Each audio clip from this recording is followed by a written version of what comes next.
So hey everybody, not sure if this is going to be a long or short video. We'll see when we get to the end of it. That's what's cool about doing it on the fly.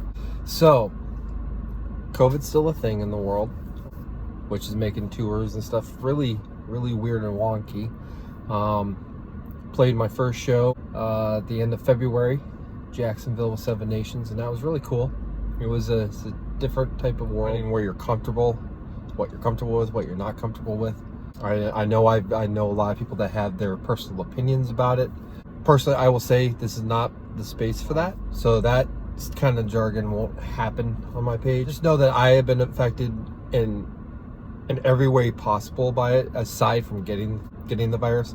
I have had to quarantine with my wife and all that a couple times because of exposure, but that aside, got through it and everything. So things are kind of getting back to normal.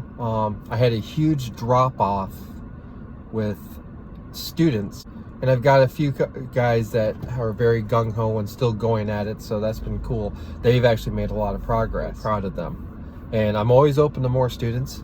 I've been really diving into the recording aspect of music, and I actually think that may end up becoming a parallel career depending on what goes on.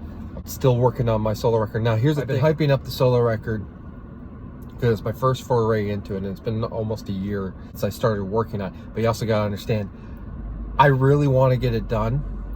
The problem is that because of COVID, I had to start working DoorDash in order to make ends meet. Because of that, I'm working well close to 12 hours a day where I'm on the road, and that's 7 days a week. So it's making my time being able to work on recording and to work on mixing and all that other stuff, making it very difficult. Plus collaboration with artists.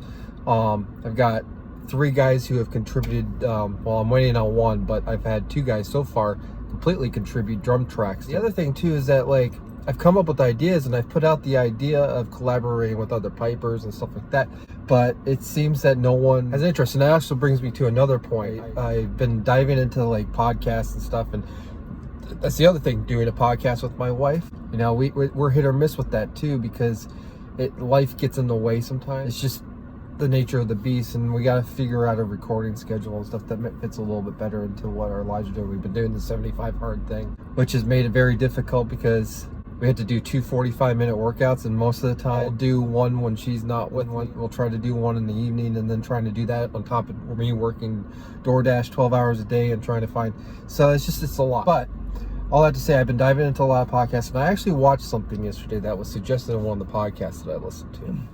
It put out like 5 years ago, so I just finally saw it. I don't know if anybody else saw it, but it's this guy named Wang, and he put out a thing, and the reason why people consume celebrities output more than yours. He had a really good point that people will support a celebrity more than they will support you as a personal friend, because the celebrity's putting out what that person wants. That's kind of where I'm going with this, is that I think from now on, when it comes to my content, I'm not going to worry about if I'm going to get someone to watch. And Facebook's made it more and more difficult for that. Their algorithms keep changing because of the fact that COVID's what it's done to bands, and what they've had to do in order to make it and continue having revenue streams. So they make it more and more difficult. You have to pay more and more in order to get paid more and more. So, and it's their right as a business, and no problem with it. But it just makes it difficult. I have assumed complete control of Piper in a Box, which I have had pretty good success with people getting their drum recordings, but I'm always willing to do it. I love doing it. It's actually really interesting for me. It makes me play in the traditional sense, and it helps me. It really brings me down to the basics and stuff, and it helps with the playing when it comes to my solo recordings and stuff. But I've taken complete control of that Piper in a Box, and I've actually redirected the bradthepiper.org domain name to that, in hopes that I will build a site.